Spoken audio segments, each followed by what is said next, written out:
Glória a Deus, graça e paz, queridos, como é que estão? Tudo na bênção? Firmes e fortes? Bem próximo do nosso término desse propósito, glória a Deus, porque até aqui o Senhor nos ajudou, Ele nos guardou, Ele nos protegeu, Ele nos conduziu, Ele fez grandes sinais, prodígios e maravilhas, e somente Ele verdadeiramente pode fazer isso, não há outro, não há quem se compare ao nosso Deus, não é verdade? Deus tão bom, que cuida, que zela de nós, que nos ama e que demonstra o seu amor, sua bondade, graça e fidelidade sobre as nossas vidas e corações. Bem, hoje eu quero falar com vocês com a gente conseguir vencer, vários níveis de esgotamento. Esgotamento pode ser emocional, pode ser físico e também espiritual. É importante a gente entender cada um desses pontos, porque às vezes emocionalmente a pessoa vai entrando, como nós falamos bastante das emoções ao longo desses 52 dias, é preciso a gente entender que o local, o lugar exato de importância das emoções nas nossas vidas. Primeiro, porque Deus nos criou assim, Deus nos fez com emoções. Se nossas emoções não contassem tanto, Deus não nos teria feito com elas. Então, com todo o nosso ser, louvemos, adoremos ao Senhor, glorifiquemos a Ele com tudo que somos e com tudo que temos, Porque o Senhor é bom e as suas misericórdias duram para sempre.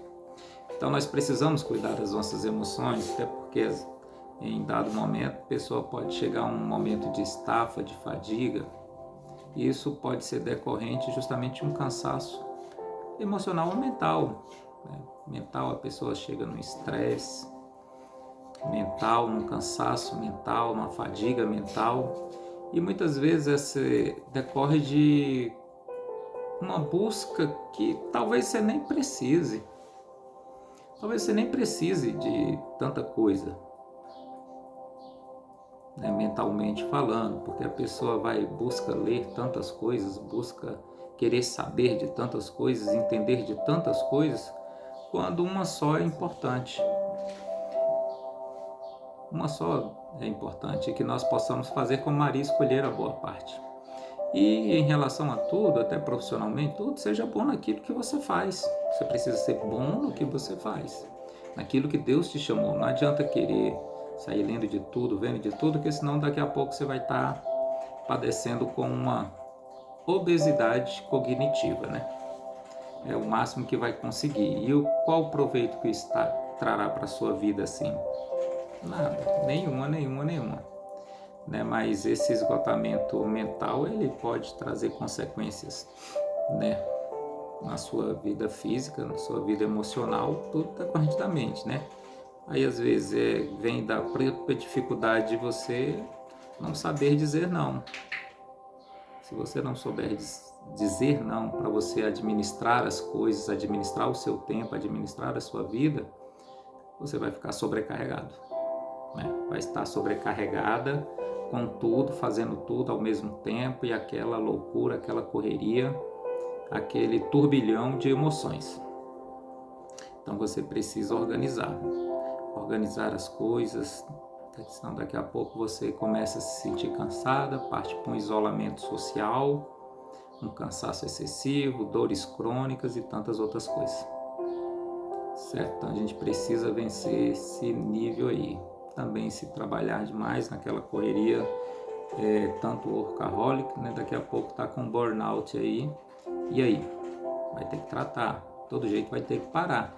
Então quando você não organiza, acaba que o teu corpo te para. Você precisa pensar nisso. Mas a Bíblia traz solução para todas essas questões, como sempre. A Bíblia é o nosso manual de regra, de vida, de fé. E nós cremos que a Bíblia tem resposta para todas as coisas nas nossas vidas, tudo aquilo que nós necessitamos.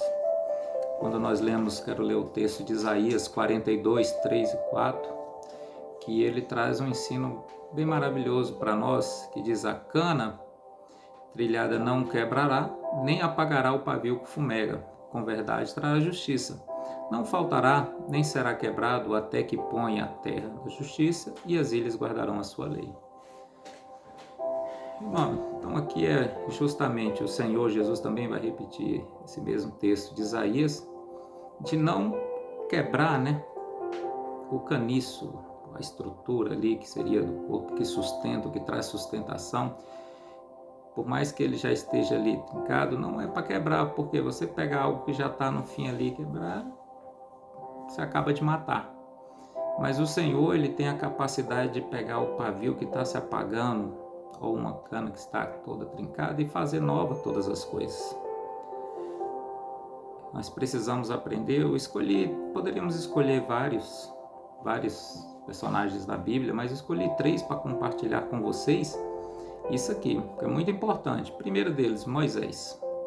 Moisés teve um chamado maravilhoso, Deus o capacitou, Deus o treinou, usou ali 3 estágios na vida de Moisés, cada um com 40 anos, primeiros 40 anos no Egito, né, dos 40 a 80 no deserto, e depois tirando o povo do deserto nos últimos 40 anos. Esses 120 anos de Moisés, ele escreve o Salmo 90, e no versículo 12 vai dizer, ensina-nos a contar os nossos dias de tal maneira que alcancemos um coração sábio. Por mais que ele tenha sido treinado, tenha aprendido na Universidade do Sol, no Egito, tudo ali como príncipe do Egito, tenha tido todo o conhecimento, com a melhor formação, e que Deus vai usar isso lá na frente justamente para estabelecer os laços de um princípio, assim diríamos, né, de um Estado de Israel, para organizar como sociedade, saindo do sistema tribal e passando para a nação. Nós vamos ver que a verdadeira sabedoria, Deus só vai trabalhar no coração de Moisés durante os 40 anos no deserto. Então o deserto tem um significado importantíssimo nas nossas vidas. Quem abre mão, irmãos, das lições do deserto, abre mão de crescer. Então uma pessoa que não entende a importância do deserto na vida dela, na sua caminhada, Deus me livre de desertos. Não, Deus nos livre dos desertos que a gente mesmo se lança, que a gente mesmo se coloca. Esse sim, porque há deserto que não foi o Senhor que nos chamou. Há desertos que a gente vai para lá porque quer. Mas há desertos que o Senhor, como Jesus foi conduzido pelo Espírito ao deserto, o Espírito Santo conduziu para trazer um ensinamento e um momento ali de realmente provação, mas o Senhor resistiu com a própria palavra. Não é o nosso tema de hoje, né? Então Moisés conduz o povo e no deserto tem uma rota maravilhosa de ensino e de graça do Senhor em todo o tempo, e de crescimento. Em tudo Deus está trabalhando. Mas chega um momento que Moisés está estafado, está cansado, e ele tem um conselho do seu sogro Jetro, quando vai visitá-lo, vê aquilo, todos ali sentados, Moisés sentado e todos em pé, aguardando para que Moisés escutasse as causas de cada um e julgasse. E ele, olha, o que você faz, você está sobrecarregando a ti e todo o povo também, todo mundo está perecendo. Então você precisa mudar isso aí. Escolhe chefes, capitães, pessoas capazes, né, com capacidades para 10, para 50, para 100, para 500, para 1000. E treine essas pessoas, ensine ali do Senhor essas pessoas, e essas pessoas vão resolver para que nem tudo venha a ti, só venha a ti aquilo que realmente houver uma necessidade, aquilo que eles não conseguirem resolver vai chegar até você, como um duplo grau de jurisdição, assim dizendo. E ele faz isso. Então o conselho de Jetro é um conselho de eficiência, é um conselho justamente de aprender a delegar, de aprender a dividir, e não ficar com tudo sobrecarregado. Às vezes você está sofrendo que você está sobrecarregando. Você sofre sua família, porque você entende que tudo quem tem que fazer é você. Tudo eu. Mas por que tudo eu? Porque você nunca abriu a boca para pedir ajuda. Simples assim, você já pediu ajuda? Eu pedi, mas não faz no seu tempo. Quando a pessoa não faz no seu tempo, nós aprendemos na nossa primeira aula que isso é o quê? Orgulho. Quando a pessoa não tem coragem de pedir ajuda, isso é o quê? Orgulho.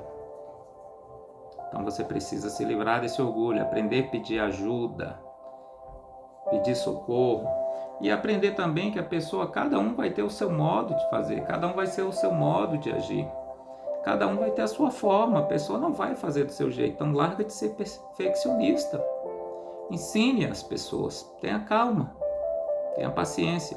de vida, porque senão você vai morrer sobrecarregado e ainda vai matar muita gente também com isso. Mata ministério, mata a identidade, castra a identidade de familiares, de filhos, de netos e de tantas outras pessoas. Por quê? Porque você não entende que precisa aprender a delegar, precisa aprender a organizar, certo? Um outro exemplo é Elias. Elias enfrentou os 400 profetas de Baal. Elias profetizou no reino do norte, estava ali na divisão do reino já há um bom tempo, e ele profetiza no reino do norte durante o reinado de um rei considerado como o pior rei, Acabe. Por quê? E a Bíblia ainda fala isso. Porque tinha Jezabel como sua orientadora, como sua mentora, assim dizendo. Então, Jezabel fez com que ele se tornasse o pior rei. Mas Elias enfrenta os 400 profetas de Baal, vence ali os 400 de Aserá e os vence. Mas no dia seguinte à batalha, Elias recebe apenas uma mensagem de uma mulher, recebe uma mensagem justamente. E aí essa mensagem entra no coração dele e gera medo e temor, e ele foge. Ele não fugiu do embate com os profetas de Baal, ele não fugiu do embate com Acabe, mas ele foge do embate agora diante de uma palavra, não é nem embate, não esteve nem frente a frente, recebeu apenas ali uma mensagenzinha de Jezabel e ele temeu. Então há dias que realmente o diabo passar na frente tá tudo, a gente toca o pé nele, chuta, bota para correr. E às vezes uma mensagenzinha faz com que você não queira sequer levantar do seu quarto. E Elias sai, vai para o deserto. E ali ele dorme, o anjo manda, acorda ele, manda comer e beber, para que ele ande ali e inicie aquele jejum de 40 dias. Então comer e beber, se alimentar de quê? Da palavra. Coma esse pão, que pão? Pão da palavra. Se você não se alimentar do pão da palavra e beber da água do Espírito Santo, estar todos os dias na fonte do Senhor, você vai entrar num estado de fadiga mental, espiritual, emocional. Porque não adianta conquistar tudo se você não tiver o Espírito Santo, se não estiver cheio da palavra. Então você não pode abrir mão da palavra. Você não pode abrir mão da meditação todos os dias da palavra de Deus, se alimentando da palavra de Deus. Você precisa entender que você é responsável pelo seu crescimento espiritual. Você é responsável por sua vida diante de Deus. Você é responsável pelo seu ministério diante de Deus. Você é responsável por sua família, com o sacerdócio que o Senhor entregou. Então, é hora de se alimentar mais ainda com essa palavra, comer e beber dessa palavra. E é interessante que no capítulo 19, de 1 Reis, quando chega o versículo 9, aí está ali, e Elias entrou ali na caverna e ficou. Então o Senhor disse para ele: o que fazes aqui, Elias? Interessante é que Deus não fala: o que fazes aí, Elias, Deus fala: o que fazes aqui? O que você está fazendo aqui? Sai, vai para fora, que eu quero falar contigo. Põe-te de pé e quero falar contigo. Então tem que se levantar, irmãos. Assim como o Senhor fala em Ezequiel 2:1 e disse-me: filho do homem, põe-te de pé e eu falarei contigo. Põe-se de pé, levanta, é o que o Senhor dá uma ordem para ti hoje. Levanta-te, põe-te de pé. Põe-te de pé ministerialmente. O que você fazia que você não está fazendo mais?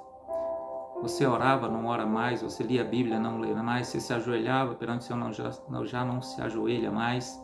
Você exercia funções na casa do Senhor, já não exerce mais.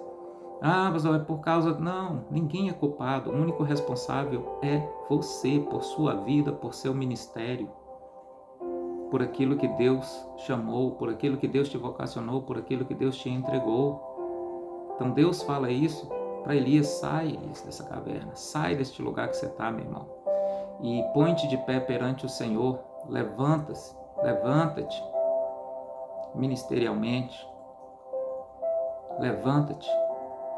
É tempo de você se posicionar no Senhor e viver essas promessas dele. Se você era um pastor, volte a ser o pastor que Deus te chamou. Você era um mestre, volte a ser o mestre que Deus te chamou. dentro da sua casa, reúna sua família, pregue a palavra, anuncie o Senhor, ensine a Bíblia. Muitos têm terceirizado para a igreja, achando que isso é a missão da igreja. A igreja tem que ensinar meu filho, a igreja tem que ensinar meu neto, a igreja não é uma igreja, não é a função da igreja. Por mais que você pode, eu sei que você pode discordar, meu. Questão pessoal. Mas a função da igreja é proclamar o reino do Senhor, anunciar a palavra do Senhor, e ela vai trazer ensinamento, irmãos, para a questão de treinamento e de capacitação. Agora, conhecer a Bíblia, nesse sentido que eu estou falando, conhecer a Bíblia é dever de cada um de nós ler a Bíblia. Cada um de nós precisa ler a Bíblia. Uma criança com 12 anos, irmãos, uma criança que é adepta, né, diríamos assim, ao islamismo, ela com 12 anos já conhece o Alcorão todo, já conhece de cor e salteado. Agora, os nossos do Ocidente cristãos com 12 anos conhecem a Bíblia. Tem muitos crentes que estão há anos na igreja que não conhecem a Bíblia, não conhecem a palavra de Deus. É assim, a gente professa uma fé de um Deus que às vezes não conhece a regra que ele estabeleceu na sua palavra. Então a gente precisa ser coerente com isso, aumentar o nosso nível não só de fé, mas esse nível de fé vai aumentar até mesmo pela palavra, né? Então vai aumentar pela palavra, o nosso conhecimento da palavra, o nosso amor pela palavra, o nosso amor pelo Senhor, tudo isso em nome de Jesus. E aí eu quero também finalizar falando sobre Sansão. Sansão, aquele protótipo de que daria certo. Esse aí vai dar certo, porque desde o nascimento já foi anunciado por Deus o seu nascimento, como deveria ser criado, como deveria ser alimentado. Tem um voto de ser nazireu, então ele sabia o que deveria fazer, mas acabou que não deu certo. Não deu certo. Mesmo já tendo uma promessa, mesmo sendo, diríamos assim, esse aí vai vingar, né? Esse aí é um provável, não está na série dos improváveis, esse é um provável. Mas Sansão, irmãos, foi escravo dos seus prazeres. Sansão foi buscar doçura onde? Na morte, no leão morto. Foi tocar naquilo que ele não podia, né? Que era justamente em qualquer defunto, né? Que fosse humano ou animal. E ele foi buscar doçura ali. Nós temos que buscar doçura onde? No leão vivo, que é o leão da tribo de Judá, que é o Senhor. Ele foi ficar com mulheres, ficou com uma, depois desceu, ficou com a outra, depois desceu e ficou com Dalila. Então foi uma coisa.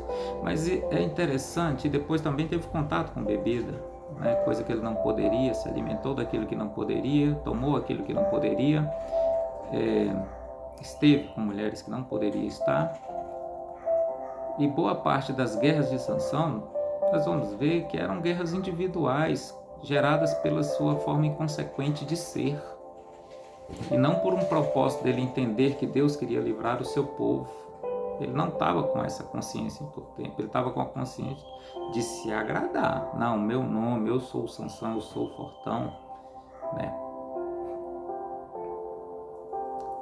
E ele acaba da maneira como acabou, se distrai no colo de Dalila, com as distrações, e acabou da forma como acabou, sendo motivo de que? De zombaria. Agora, o que agradou as mulheres que agradaram a Sansão, todas, foi por causa dos olhos, foi por causa das vistas. Mas por causa das suas vistas, ele perdeu a visão. Por causa das vistas, ele perdeu a visão. Ele não olhou aquelas mulheres e as escolheu com visão. Ele escolheu com as vistas, com os olhos humanos. Porque se ele tivesse a visão de que ele era o libertador, um juiz, um homem escolhido por Deus, a visão o teria sustentado e a visão o teria conduzido até o final. Mas acontece que ele agora, o que? Ele perde a visão. Perde a visão. Porque os filisteus furam os seus olhos e ele se torna motivo ali de escárnio. Sansão, quando comeu mel, continuou forte. Sansão, quando ficou com as mulheres, continuou forte. Sansão, quando teve contato com a bebida, continuou forte. Ah, não tem nada a ver. É a história do não tem nada a ver. Não, estou fazendo isso aqui, mas não tem nada a ver. e você vai deixando de orar, vai deixando de fazer o que precisa fazer. E para vencer esses níveis de esgotamento, se você não se abastecer diariamente da palavra do Espírito, você vai ficar pelo caminho. Vai ficar, não tem como. Porque não vai se sustentar. A única forma de poder romper, tem quantas pessoas que começam bem, começam pelo Senhor, começam orando, começam buscando, mas aí crescem um pouco, daqui a pouco distanciam-se de Deus, deixam de seguir o Senhor, deixam de seguir a palavra, e aí Deus precisa trazê-los de volta à origem. É o que? Muitas vezes a pessoa tem uma empresa, quebra, está com um ministério grande, cai. Quando Natan, irmãos, vai até Davi para falar com ele do pecado, do que ele cometer em relação a Urias, a parábola, assim dizendo, parábola, né, a mensagem que Deus dá para Natan levar a Davi, é sobre a ovelha. Natan não chega lá, você mandou matar Urias, você adulterou, você... Não, ele traz uma parábola de ovelha. Sabe por quê? Davi cresceu, tornou rei, esqueceu que era pastor. Então Deus teve que pegar, trouxe a linguagem certa, a comunicação certa, a vida de Davi. Ele retornar lá aos primórdios, lá no pasto. Quando ele era rei, mas estava no pasto. Que ele foi ungido rei, no outro dia ele estava fazendo o quê? No pasto, fazendo a mesma coisa que ele fazia. Ele chega àquele momento de esgotamento espiritual e abre brecha para cair, decorrência de quê? Esqueceu dos princípios.